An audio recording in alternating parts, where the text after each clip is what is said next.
Fall is my favorite time of the year. The air is crisp, it's not cold, it's not hot, and it's also the perfect time for painting outside.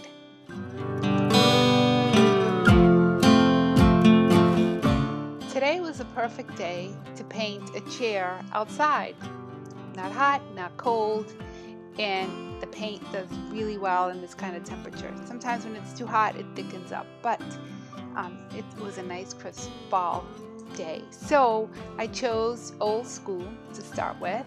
I want to make this chair farmhouse, even though the style of it really isn't farmhouse, as it has the ball and claw legs. But you know what?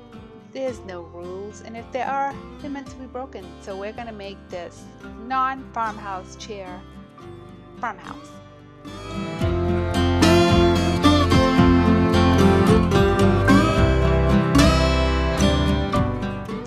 Debbie's Design Diary paint is a great paint to use.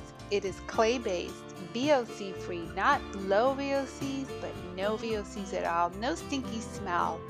And it's highly pigmented. Did I say that word correctly? I think I did. And it goes on nice and smooth. Just make sure that you use 2 coats when painting. You can use 1, but 2 I always find is better. And I'm using 2 coats on this chair as well, just to make sure I get a good base, and then the color on top. Perfect.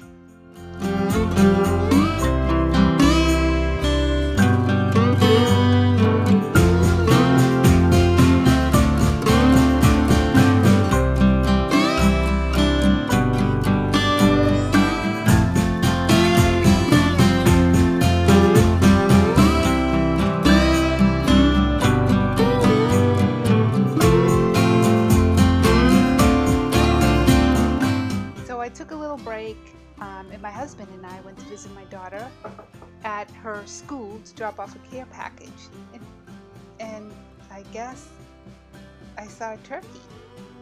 I guess turkeys go to college too. Anyways, I just thought it'd be fun to show you the foliage and the turkeys that we have here in Massachusetts. Okay, quick little trip, and welcome to my kitchen. And one of these days we'll have a video on cabinet painting, but for today we're going to finish up this chair. We're going to start off by distressing. We're painting inside today on account that in New England, if you wait a minute, the weather changes.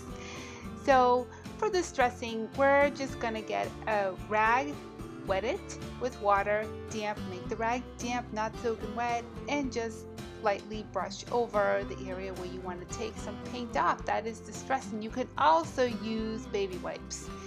I just want some of that wood to come through from the gray. Yep, and in between painting, I have to put the brownies in the oven. Oh my goodness. 1,000,001 things. 1,000,001 things. When you're a mama.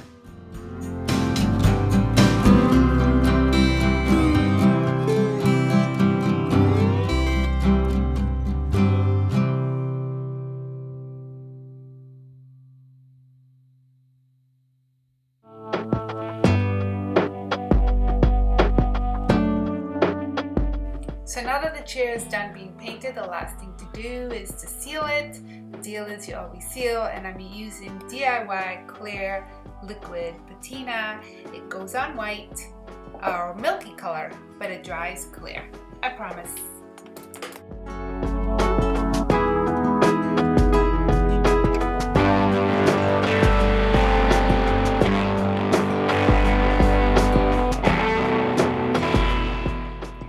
So next thing is the seat. Look at how ugly this thing is, right? So we're gonna make a new cover for it using a painter's drop cloth. Yep. So to cut the drop cloth, I just made sure that I had enough for the seat and a little bit to go under, and I just cut it.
at turning this non-farmhouse chair into a farmhouse chair, we're going to use some stamps and ink from Iron Orchid Design. I chose the one with the farm animals. I have my ink pad, I have my animals, and I have some ink, black ink on my ink pad. Now I have to tell you, it is a good idea to use a brayer. However, I am home and I don't have my brayer with me. It is in my shop, so I'm going to improvise and hope that this turns out well. So since I don't have a brayer, I'm just taking my stamps and just lightly patting them down on the pad with the ink.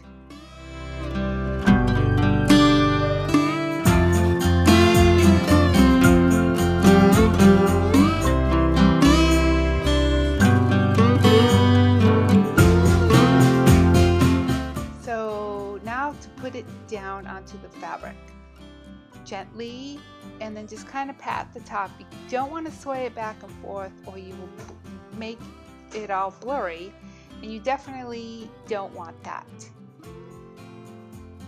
And then you're going to pull it up gently. And I will continue on with this with the rest of the animals, and then I am going to add some pretty wreath-like leaves on the side when I'm done with the animals. And then I think after that I will be done with the ink part. Look, it came out. There's my cow.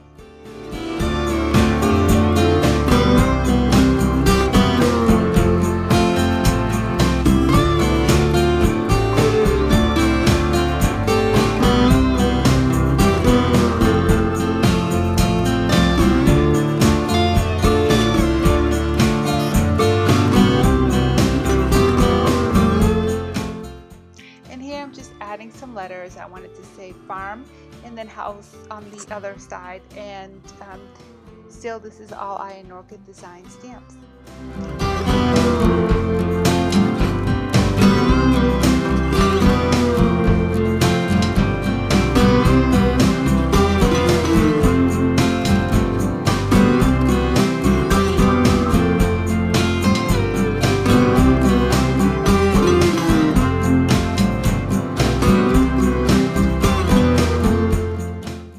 Look a little bit more farmhouse, I sewed on these little tassels, and then I got the hubby to help me to staple the fabric onto the back of the chair, and then the chair was done. Just had to screw the seat onto the frame and it was all done.